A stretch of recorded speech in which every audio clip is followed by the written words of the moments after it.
Hai kamu, selamat datang di Gimile.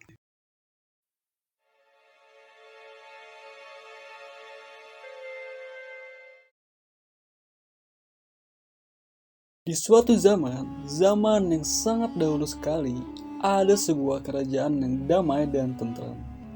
Kerajaan yang indah, istana yang besar, sekaligus ibu kota utamanya berdiri di tengah-tengah bukit yang paling tinggi di negeri itu. Jadi, ke segala penjuru negeri itu, bukit dan istana itu akan terlihat dengan jelas karena saking megah dan saking indahnya itu istana. Kerajaan itu bernama Yunanis yang sudah berdiri sejak 4500 sebelum Masehi. 2000 tahun lamanya sampai pada tahun 2010 Masehi, kerajaan ini masih tetap berdiri. Selama ribuan tahun ini, Yunanis sangatlah damai dan subur serta indah. Tak ada kerajaan di permukaan bumi saat itu yang paling baik kecuali Yunanis. Di tahun 2500 sebelum Masehi, kerajaan Yunanis dipimpin oleh raja dan ratu yang masih muda sekali. Mereka bahkan baru berusia 25 tahun. Dan di pernikahannya yang ke-7 tahun itu, untuk pertama kalinya, ratu hamil 2 anak kembar sekaligus. Dan ratu itu bernama Yusin. Dia sangatlah cantik dan indah. Dia begitu dihormati oleh masyarakat dunia ketika itu. Di tahun 2500 sebelum Masehi ini adalah tahun yang paling bersejarah dan berkesan bagi Yunanis. Karena 2 anak kembar yang dikandung oleh ratu akan segera lahir ke dunia. Pada saat itu, digambarkan bahwa detik-detik sebelum kelahiran 2 anak kembar dari perut Ratu Yusin, di depan pintu istana yang megah, Ratu Yusin bersama beberapa dukun wanita yang membantunya untuk melahirkan sudah bersiap-siap. Yusin berbaring di ranjang besarnya sembari disaksikan oleh sang raja yang tak jauh di hadapannya. Sang raja duduk di kursinya sembari menyaksikan detik-detik kelahiran 2 putra pewaris tahta Yunanis. Di belakang sang raja berkumpullah ribuan masyarakat Yunanis yang juga ikut menyaksikan lahiran sang ratu untuk pertama kalinya. Mereka begitu penuh antusias dan bahagia. Tak kenal siapa yang kaya raya dan siapa yang paling miskin, mereka tetap menyatu dan bersapa satu sama lain. Itulah indahnya Yunanis. Lalu, pemimpin para dukung wanita itu yang merupakan seorang wanita tua, menyeru pada raja dan rakyat Yunanis bahwa sang ratu sudah saatnya melahirkan kedua anak kembar yang tengah-tengah dinanti-nanti oleh dunia pada saat itu. Kemudian, tidak butuh waktu lama, Yusin berhasil melahirkan kedua anak kembarnya itu yang ternyata dua-duanya adalah seorang anak laki-laki. Sorak-sorai bahagia dari rakyat Yunanis menggema hebat. Dan di hadapan rakyat Yunanis, raja memangku salah satu anaknya itu, dan ratu yang sudah kondisinya membaik ikut memangku salah satu anaknya itu lagi. Raja berkata pada rakyatnya bahwa nama dari bayi yang ia pangku saat ini adalah bernama Aryan. Dan ratu berkata juga pada rakyat Yunanis bahwa bayi yang ia pangku saat ini bernama Yusuf.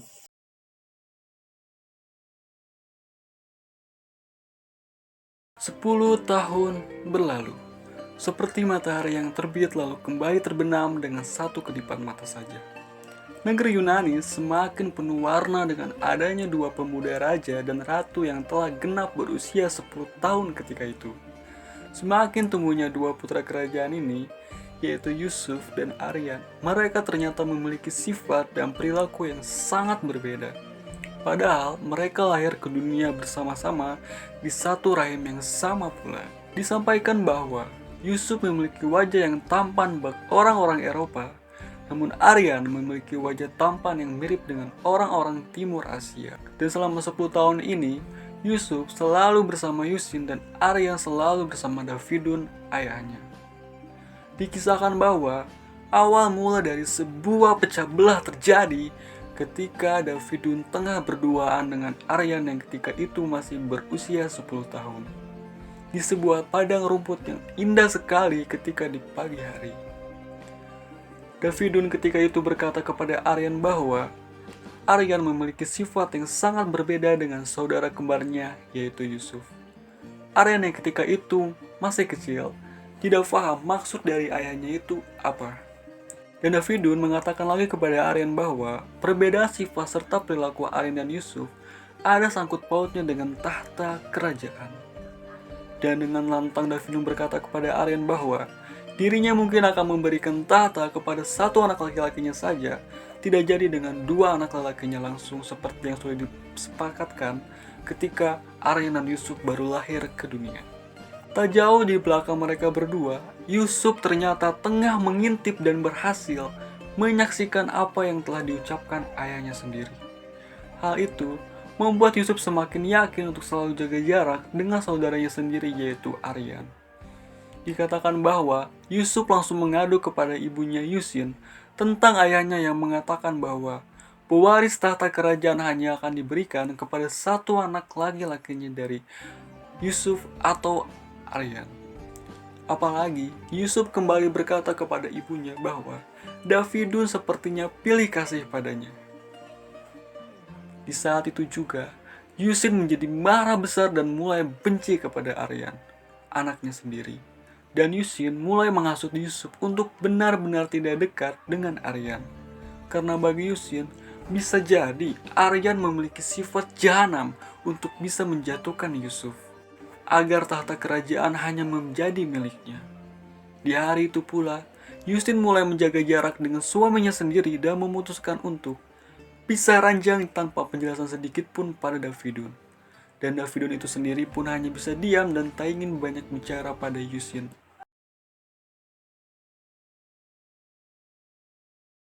Dua tahun telah berlalu kembali.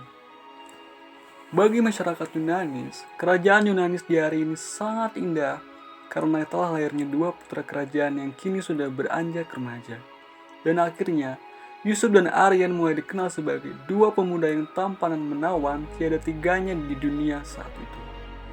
Dikisahkan bahwa Yusuf dan Aryan telah berusia 12 tahun ketika itu, berita akan ketampanannya mulai tersebar ke berbagai kerajaan yang ada di belahan bumi. Bahkan, pelukis-pelukis di berbagai belahan bumi ketika itu berlomba-lomba membuat lukisan indah untuk Yusuf dan Aryan. Dan alhasil dua pemuda ini semakin dikenal dan dikenal ke seluruh dunia. Namun sayang, bukan usia saja yang semakin bertambah, kebencian terhadap Aryan dari Yusuf semakin menjadi. Bahkan, Yusuf tumbuh menjadi lelaki muda yang sombong, anaknya nakal, tidak peduli dengan rakyat kecil, suka menindas binatang-binatang kecil, dan dia adalah tipe lelaki muda yang memandang harta, tahta, dan jabatan. Jika ada temannya yang memang miskin atau tidak cantik atau tidak tampan, dia tidak mau sedikit pun menganggapnya teman. Sebenarnya, orang-orang mulai benci dan tidak suka pada Yusuf. Namun, mereka tetap harus patuh dan tunduk karena bagaimanapun, Yusuf adalah anak dari penguasa negeri Yunanis. Tetapi Aryan, dia benar-benar beda jauh dengan Yusuf. Aryan adalah anak yang dermawan dan rendah hati. Ia tak memandang itu orang miskin atau orang kaya, ia semua anggap sama. Rakyat Yunanis pun di sini juga sudah bisa menilai bagaimana sifat Aryan kepada orang-orang yang pernah maupun yang baru ia temui. Orang-orang Yunanis begitu menyayangi Aryan dari lubuk hati yang paling dalam. Jika Aryan bermain keluar istana, maka orang-orang akan melihatnya dengan senyuman. Dikisahkan bahwa Aryan ketika itu di siang hari yang hangat, ia tengah berada di tengah kota. Ia sedang duduk di depan sebuah toko kue. Ratusan rakyat Yunanis ketika itu mengerumuni sang pangeran menawan dan rendah hati. Lalu datanglah seorang anak perempuan berusia 6 tahun ke hadapan Aryan dengan pakaiannya yang penuh dengan tanah dan sebuah bunga mawar manis di tangannya yang sudah rusak. Anak perempuan ini mengadu kepada Aryan atas perilaku Yusuf yang jahat dan suka menyakiti dirinya ketika ia datang untuk memberikan bunga mawar yang ia tanam dan petik khusus untuk pangeran Yusuf. Setelah mendengar aduan darinya, Aryan hanya bisa diam dan tak bisa berkata apa-apa. Karena bagaimanapun, dirinya itu tak pernah sedikit pun berbicara, bahkan menyapa satu kali saja sampai ia sekarang berusia genap 12 tahun. Bahkan, rakyat-rakyat Yunanis pun mulai mengadu kepada Aryan tentang sifat saudaranya yang suka menyakiti hati bahkan fisik mereka. Dan salah satu dari mereka menyuruh dengan keras kepada Aryan bahwa Aryanlah yang hanya pantas menjadi pewaris tata kerajaan Yunanis, bukan Yusuf. Di saat yang bersamaan, Yusin yang berada di tak jauh dari Aryan dan rakyat-rakyat Yunanis yang tengah bersama Aryan mendengarkan aduan itu dan seruan itu. Alhasil hatinya semakin dibuat benci dan merasa bahwa Aryan sepertinya tengah mencari muka untuk bisa diterima di masyarakat Yunanis dan berusaha mengatakan bahwa Yusuf, anak yang ia paling cintai, akan dijatuhkan tahtanya oleh saudara kembarnya sendiri. Itu yang Yusin pikirkan kepada Aryan. Setelah kejadian di siang hari tadi, Yusin menemui Yusuf di kamarnya pada sore harinya dan mengatakan bahwa Yusuf harus segera membuat rencana untuk menyingkirkan Aryan dari kerajaan ini. Karena kalau tidak, dialah yang akan benar-benar disingkirkan dari istana bahkan kerajaan ini dan menjadi sangat terhina. Bahkan didikan Yusin kepada Yusuf amat sangat keras. Oleh sebab itulah Yusuf tumbuh menjadi anak lelaki yang sombong dan suka menyakiti hati orang-orang. Itu semua karena dari didikan Yusin itu sendiri. Yusuf berkata bahwa bagaimana Aryan langsung dibunuh saja. Namun, rencana itu ditolak mentah-mentah oleh Yusin. Yusin berkata bahwa Yusuf harus mendekati Aryan dan apapun caranya itu harus menjadi dekat dengan Aryan. Lalu, Yusin mengatakan kembali bahwa Yusuf harus bisa membawa Aryan ke gua di selatan Yunanis itu. Setelah itu, maka bunuhlah Aryan di sana. Walaupun awalnya Yusuf tak sudi harus dekat dengan Aryan bahkan sampai sedekat itu, tetapi ibunya menegaskan dan meyakinkan bahwa ini semua demi kau untuk menjadi penguasa di negeri ini. Dikisahkan bahwa putri dari kerajaan Hawa yang terletak di bumi utara datang bersama pengawalnya menggunakan kereta kuda ke istana Yunanis. Putri itu bernama Icalius. Dia sebaya dengan Yusuf maupun Arya. Ketika ia turun dari kereta kudanya, kebetulan pada saat itu Yusuf datang dan sangat terkejut dengan kedatangan seorang gadis cantik yang baru pertama kali ia lihat di dalam hidupnya. Awalnya Icalius mengira yang datang dan menatapnya dengan penuh takjub itu adalah Aryan, bukan Yusuf. Alhasil, Icalius kegirangan dan menjadi penuh kebahagiaan. Sifat Yusuf yang aslinya itu jahat dan sombong berubah seketika ketika berhadapan langsung dengan Icalius. Ia menjadi anak lelaki yang murah hati, baik hati, dan sopan. Namun tidak lama kemudian, datanglah Aryan yang juga sangat terkejut dengan adanya seorang gadis cantik, bermahkota dan bergaun indah. Tengah berduaan bersama Yusuf di depan gerbang istana bersama sebuah kereta kuda dan seorang pengawal.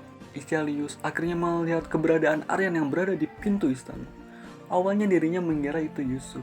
Bahkan Icalius sendiri sudah mengetahui berita tentang sifat Yusuf yang sombong dan jahat. Namun, Yusuf yang Icalius kira Aryan akhirnya jujur padanya bahwa dirinya lah Yusuf itu. Namun, ia kembali menegaskan bahwa dirinya tidak seperti yang dikatakan oleh orang-orang kebanyakan. Dan ia kembali menegaskan pada Icalius bahwa itu hanya gosip semata. Bahkan ketika Aryan datang menghampiri Icalius, Yusuf jadi langsung sok akrab dengan Aryan. Hal itu membuat Aryan menjadi kebingungan dan terheran-heran. Tetapi karena di hadapannya tengah ada seorang tamu dari kerajaan lain, Aryan ikut pura-pura sok akrab dengan Yusuf agar semuanya terlihat baik-baik saja. Seketika itu, Icalius dibuat takjub. Ternyata Aryan dan Yusuf adalah sosok yang akrab dan bersahabat, bukan seperti apa yang dikatakan oleh orang kebanyakan. Itu yang Icalius katakan dan pikirkan ketika itu. Bahkan ketika Icalius bertemu dengan Raja Davudun dan Ratu Yusin, Yusin pun secara mendadak berusaha sok akrab kembali dengan suaminya Davudun, yang padahal sudah bertahun-tahun tak pernah bersama dan saling sapa satu sama lain.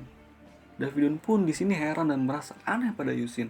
Namun demi menjaga nama baik keluarga kerajaan, Davudun pun menjadi pura-pura sok akrab kembali dengan istrinya itu di depan Icalius. Pada keesokan harinya, di sebuah bukit berbunga yang terletak di utara Yunanis, bermainlah bersama-sama Yusuf, Icalius, dan Aryan.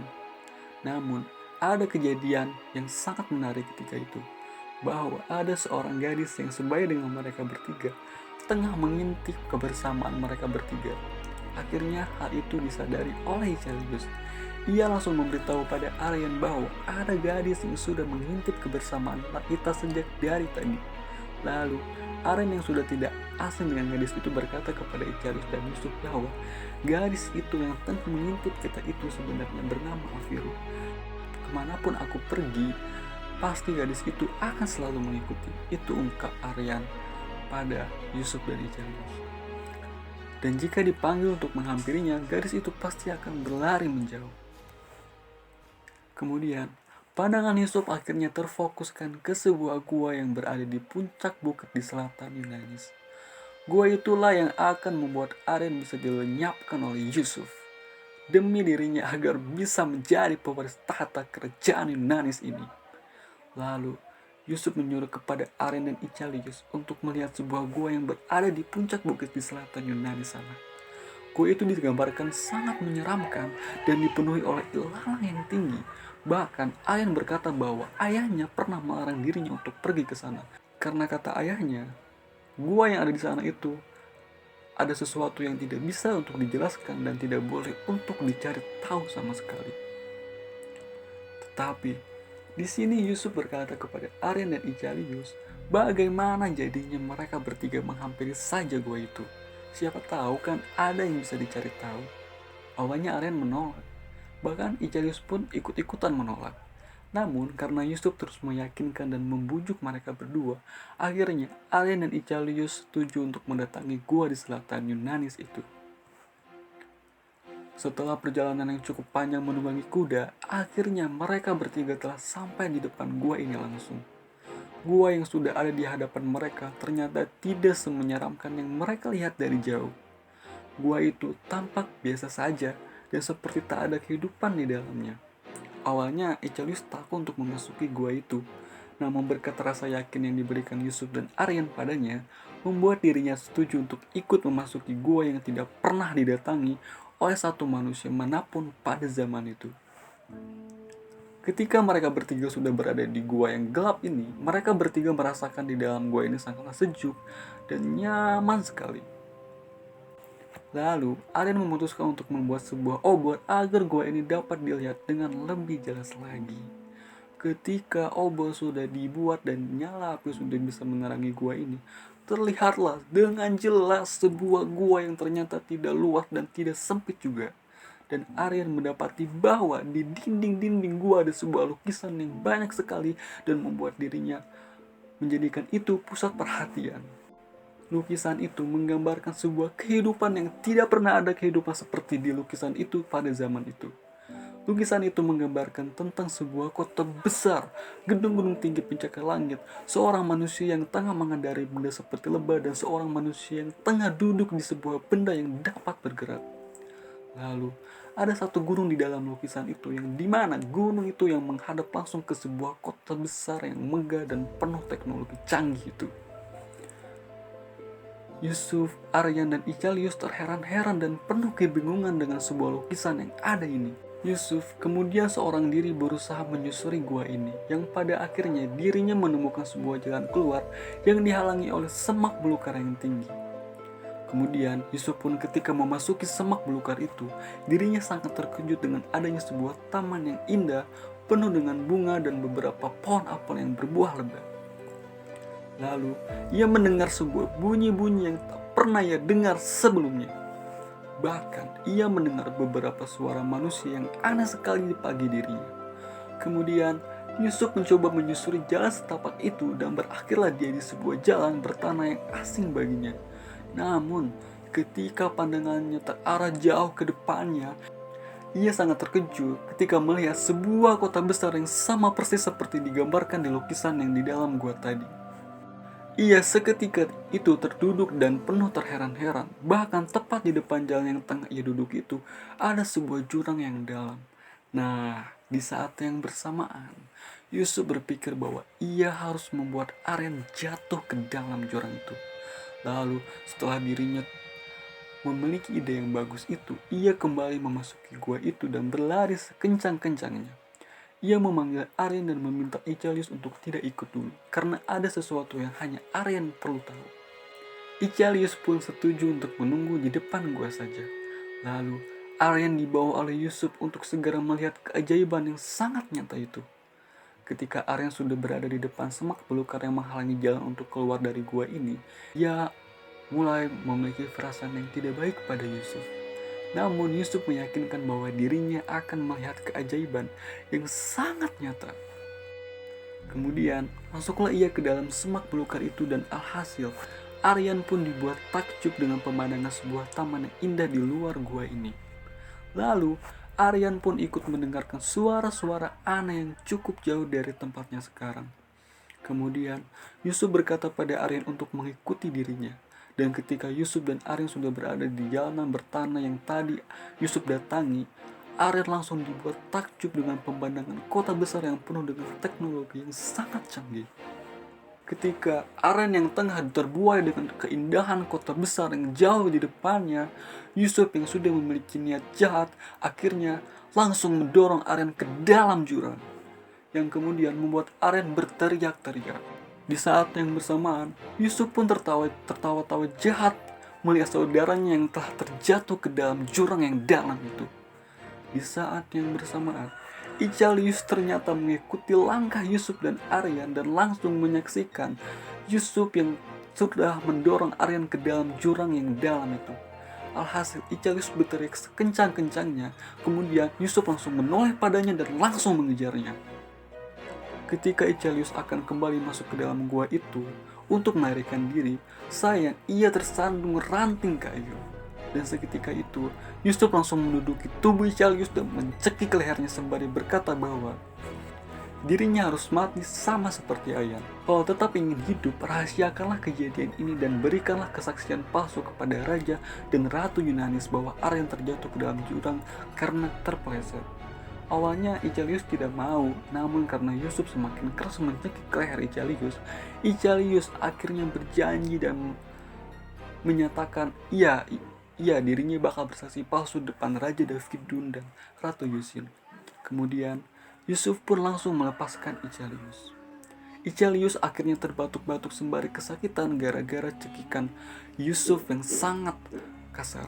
Di bawah pohon apel yang berbuah lebat, Icalius menangis sejadi-jadinya melihat Aryan yang ia saksikan sendiri sudah jatuh oleh saudaranya sendiri yaitu Yusuf. Dan di sini Icalius baru sadar bahwa benarlah Yusuf memanglah jahat.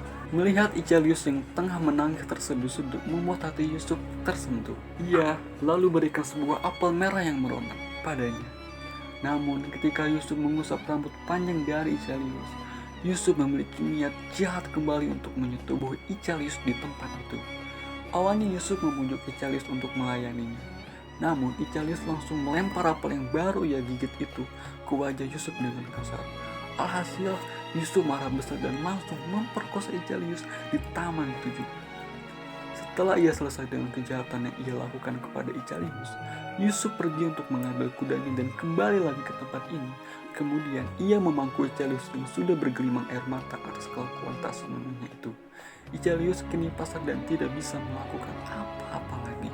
Setelah kepergian Yusuf dan Icalius, datanglah Afiru ke taman ini yang ternyata sudah mengikuti mereka bertiga sejak mereka bertiga pertama kali datang ke sini. Bahkan dirinya menjadi saksi atas kelakuan Yusuf yang mendorong Aryan ke jurang dan memperkosa Icalius di taman ini. Afiru pun berdiri di pinggir jurang, kemudian melempar sebuah bunga mawar indah ke dalam jurang itu untuk mengenang kepergian seseorang yang ia cintai dalam diam selama ini. Dan Afiru berdoa pada Tuhan agar Aryan masih tetap hidup. Ia pun menghabiskan sore hari ini dengan menangis sejadi-jadinya di pinggir jurang ini atas kepergian Aryan dan atas kejahatan yang jahat sekali yang telah dilakukan oleh Yusuf.